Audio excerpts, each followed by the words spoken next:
do you like to study alone, in groups, or do you have any secret methods that will help us? Right now, I still study alone. I don't have, it sounds sad, I don't have anyone to study with.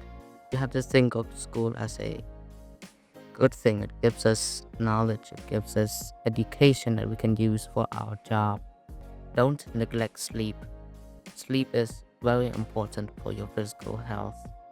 Um, Without sleep, your brain cannot remember much stuff. It says when you sleep, your brain remembers the piece of information that you learned. So,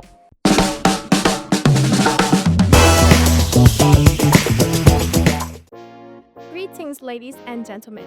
I'm your host, Chea Vatthanak Raingsey. Welcome to PSIS Smart Talk. Today we'll be getting into the topic of smart learners and hard learners. Without further ado, let's welcome our guest, Mr. Seng Munyroth.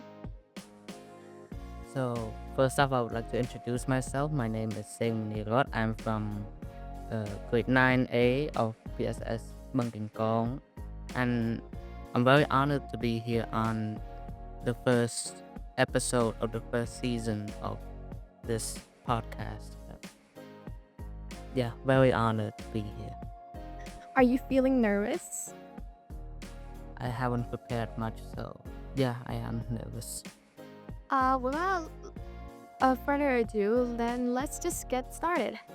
I want to ask you, how do you feel about smart learners and hard learners, and how would you define them? Mm, well, there's a huge difference between a hard learner and a smart learner. A hard learner is someone who studies hard. They push themselves to study hard, and uh, they don't have much free time for themselves. And as for smart students, I think they they're smart. They're smart in how they study. They have their own shortcuts. They have their own techniques, and maybe that will give them some time off, and maybe that will give them better results in how they study.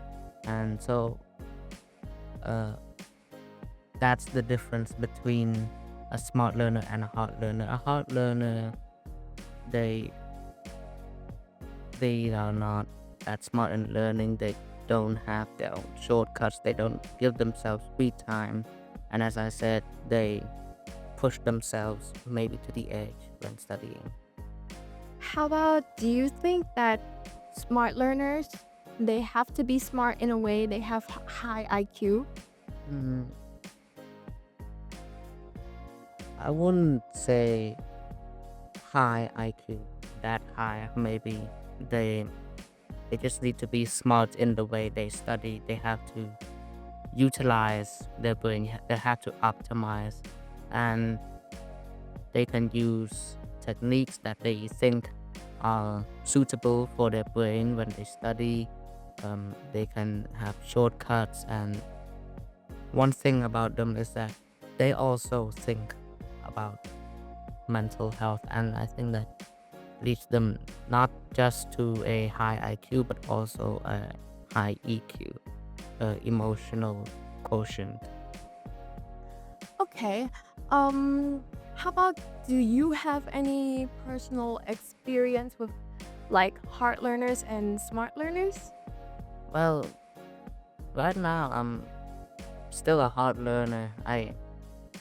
Still I'm not that organized in learning, so it's very hard for me to get moving when I study. I also procrastinate, and that's an issue that I need to fix when studying, especially when I want to become a smart learner. And um, that's it for me. Yeah. Um, how about, yeah, we're talking a lot about learners. Can you tell us your method of studying for an exam? Like, do you like to study alone, in groups, or do you have any secret methods that will help us with our exams? Well, Right now, I still study alone. I don't have, it sounds sad, I don't have anyone to study with.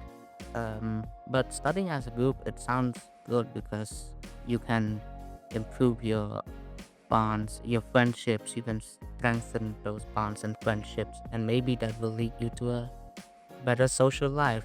Um, as for my methods, um,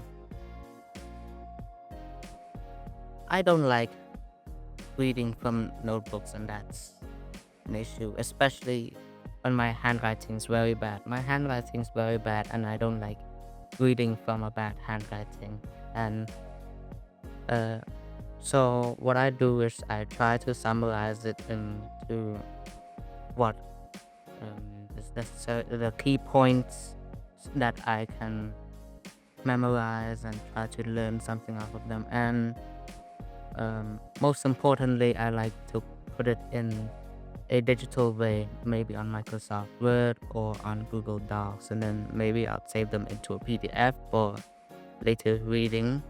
Um, and I haven't used this method yet, but I've heard a lot about it. So you categorize your studying materials into priorities. For example, you learn these stuff once a day, you learn these stuff once every 2 days, these stuff once every week, this one every 2 weeks. I like to implement that into my studies, and I've seen that it has a lot of better results, especially the ones that I like to memorize from the most important priorities. I've seen a lot of uh, a lot of increase of grades on this side of the categories. Yeah. Wow. Wait, why do we have so much in common? You know, I also cannot study from a book. I need to look at a piece of paper because it overwhelms me. Speaking of feelings, um, we already know that despite the difference between hard learners and smart learners, we know that, studying can take a toll on your mental health. Can you share any experience, or lately have you been feeling stressed out about studies? Mm, So, right now I'm feeling very stressed out about the exams next month, the mid-semester exams. Um, but I like to think of it in a good way. So, in a good way, like we're closer to the end of the year. More, each day, each month, we're closer to the end of the year. But we don't have to think of that often. It's like you hate school, but you have to work hard to get away from it. You have to think of school as a good thing. It gives us knowledge, it gives us education that we can use for our job. Um, as for our mental health, personal mental health, it's a bit complicated for me to speak about, but um, while I study, I like to listen to music because it soothes uh, my mind while I study, and that's it. It releases the stress out of your mind, and it just feels good to study while you listen to music. It's a nice experience, uh, and try not to study so hard. It can overwhelm you, your physical energy, maybe also your mental energy. And if you study hard, you just want to leave the school, I think. Yeah. Um, I know. Okay. You've been studying for 9 years now. I'm sure that you have had a lot of highs and lows. Um, I'm sure that all of us makes mistakes and we have failure, but how would you look upon mistakes and failure? Do you think it's something to be disappointed in, or do you think we should look at those and try to improve ourselves? Failures are nothing to be uh, disappointed of. We make mistakes every time. It's what make us human. And failures, I look at failures like they are feedback. They are stuff that tell you you need to improve on this, you need to improve on that. And so I look into those failures and I try to get something out of it. What do I need to do to fix this one? What do I need to do to fix that one? It's it's like, for example, I failed my physics test. So I look at the parts that I failed on my physics test and I try to memorize them further. I uh, try to make something out of those formulas, try to do some exercises, some questions, and uh, I think that will prove to see an increase in scores the next following months and terms. Do you how about this? Out of all the mistakes or failure you have made before, what is one that you remember very well and you take it into your heart, like it really changed your life? And mm, yeah, like either it's a big or small mistake, but it still affects you to this day. Mm,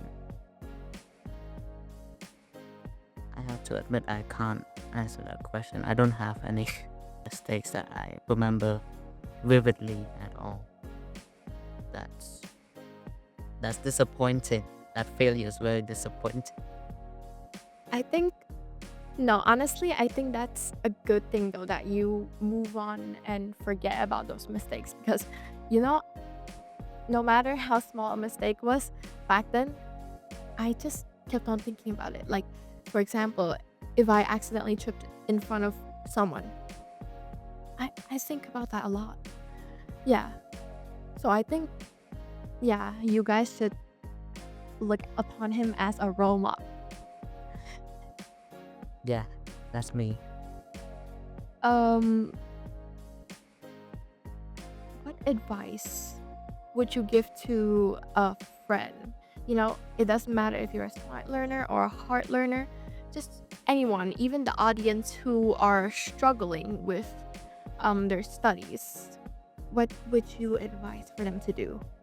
So I think we have to, of course, we have to study, but in my opinion, we don't have to study too much. We don't have to study into, for example, 1 a.m. That's too late for us. We need sleep. We need to rest our brain for the next day. So, one piece of advice so far that I'll give to them is that don't neglect sleep. Sleep is very important for your physical health.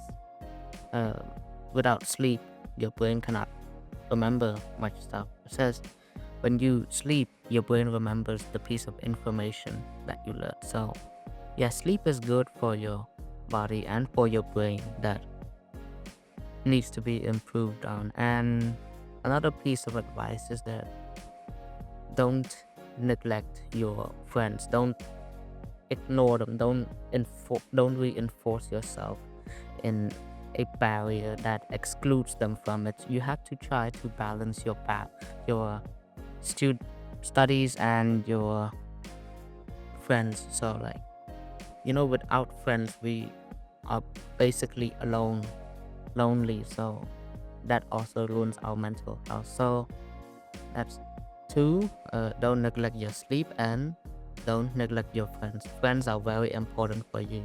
And like in a prior question, you can study with them, study as a group with them, and yeah, that improves your mental health. It makes you happy that you have connections with your friends. And I think those are the building blocks to um, good studies. Yeah.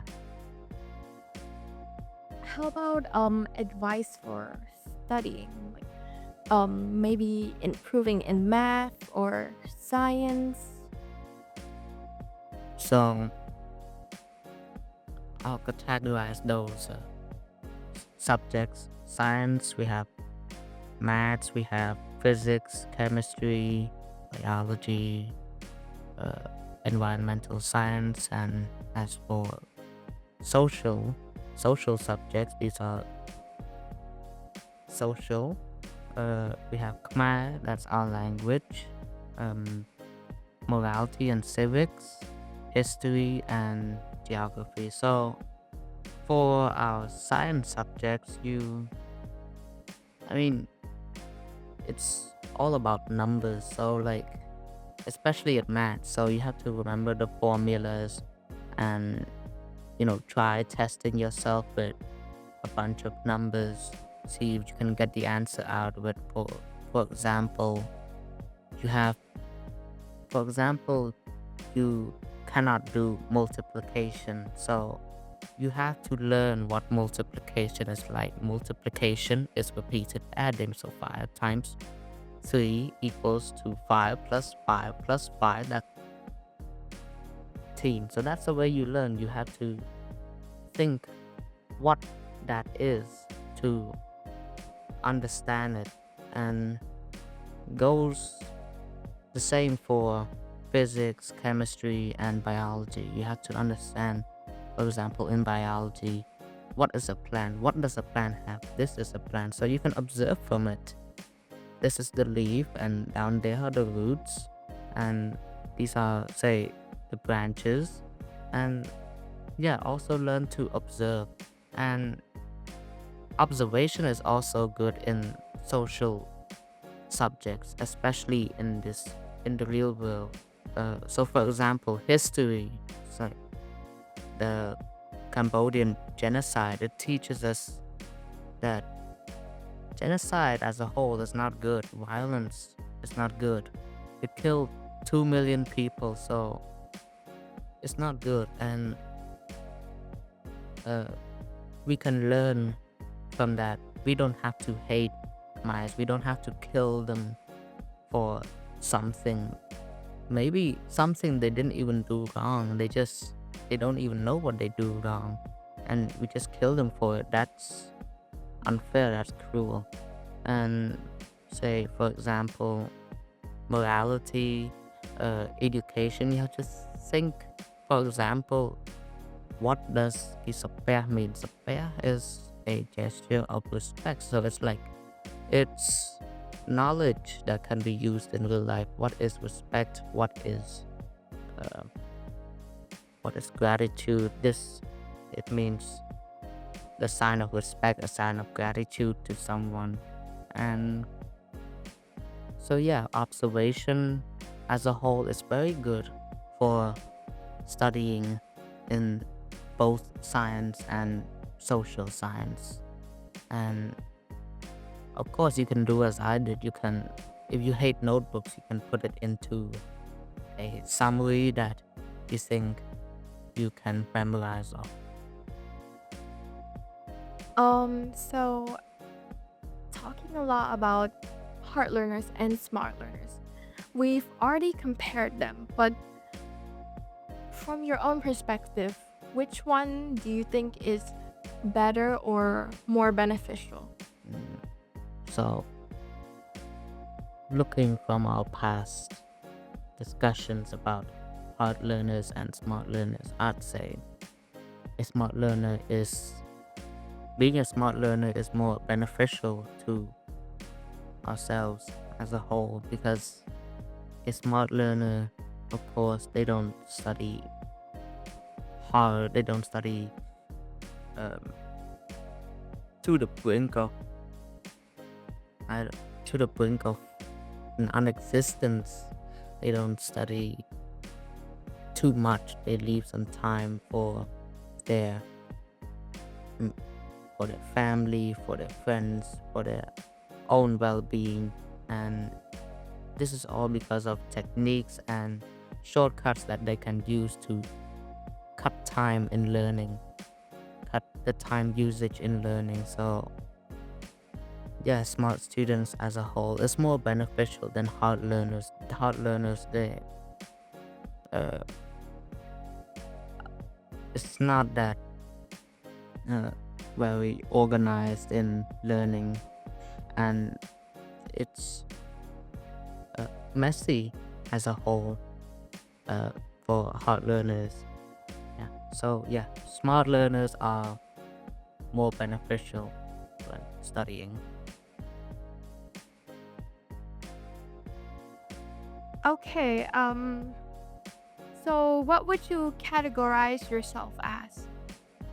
Well, simply put, I think a I'm still a hard learner. I'm still not organized into studying, but in the future, I think I can be a smart learner because counting from September is still the second month, so I think I can start my uh, smart student era in next month. Especially next month is mid semester exam, so I have to try and study more, but of course study smarter.